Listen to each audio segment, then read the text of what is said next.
নমস্কার, আমি ঝুনু ভৌমিক। আজ মহাবীর জয়ন্তী। কাল বাদে পরশু শ্রী হনুমানজির জন্মজয়ন্তী। পবনপুত্র হনুমানজি আর অঞ্জনী পুত্র মা, তার পুত্র হনুমানজি, তার জন্মজয়ন্তী।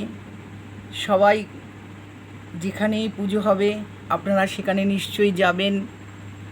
আর সবাইকে বলছি, আপনারা কেমন আছেন? ভালো আছেন নিশ্চয়ই। আমিও ভালো আছি মোটামুটি। আমার যেমন বাপের বাড়িতে যেরকম পুজো হয় ওখানে পাশে, সেখানে আমি প্রতি বছর যেমন যাই, এবছরও যাব।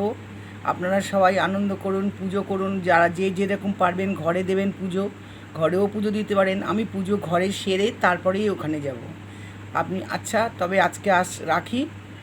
আবার দেখা হবে হনুমানজির পুজোর ওখান থেকে এসে। আবার আপনাদের সাথে আমি সব কথা জানাবো, পুজো কেমন হলো না হলো সব জানাবো। নমস্কার।